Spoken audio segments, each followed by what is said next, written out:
Oh man, when a plan comes together, I don't know whether to be mad at John Pollock or to just congratulate the man.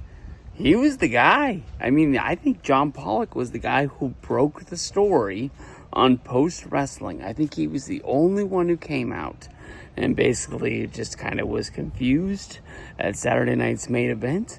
And maybe he knew what he was saying. Maybe he didn't know what he was saying. But just came out and was like, they told me that Seth Rollins was going to have an injury angle on Saturday night's main event against LA Knight 2 days ago. And what do you know? He went out there and had an injury angle with LA Knight on Saturday night's main event. Tonight, we saw the fulfillment of the storyline. CM Punk wins the World Heavyweight Championship. Hits the GTS not once, but twice on Gunther. Pins the bloody man that he left laying in the ring, that he just went a good 20 minutes with. Doesn't even really get to hold his World Heavyweight Championship. I was surprised they gave it to him as long as it did. I was telling my girlfriend, I was like, bam, bam, bam. Like, as soon as the ref puts the belt in his hands, I thought that's why they were waiting so long to hand it to him, was Punk was down there on the floor. I thought we were going to hear the burn it down. Punk held it long enough that I thought, oh my gosh, maybe they're not going to do it. But as soon as you heard it, we all knew what was going down. We all look at the internet. We all look at Twitter. We all go on TikTok. We all go on Instagram. We saw every person tweeting about this in the last week. And Seth comes walking out there with his knee braced up and 2 crutches. And my girlfriend fell for it. I loved it. It was like her first time watching wrestling, I felt like. Like, what? He's on crutches. No joke, he's on crutches. Just wait. Kevin Nash, 1999, 2000, whenever it was, when he came out there with his knee braced. Bret Hart did it before WrestleMania 26 to guilt Vince McMahon into giving him the match. And you take the cast off, and what do you know? You're not hurt.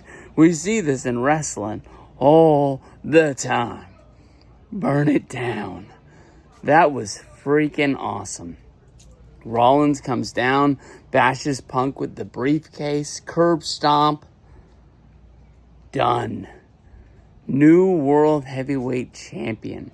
Now we got to find out if the Braun Breaker storyline about him being the leader of this group, wanting to take it over, is real. Are we gonna get some Ted DiBiase vibes with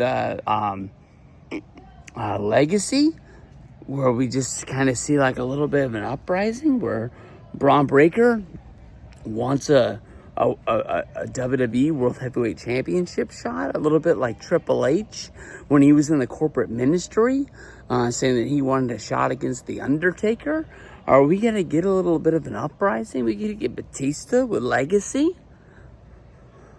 That was great. I'm about to make my night 1 review, and I'll tell you the truth, I didn't think it was great. There was some good stuff on here, but it wasn't great. But I sort of looked at it as like night 2 so stacked that they could give us an episode of SmackDown tonight. But that main event was top notch. That was a great main event. Hand it to CM Punk. Hand it to Gunther. I think he took that bump on the table right on his face.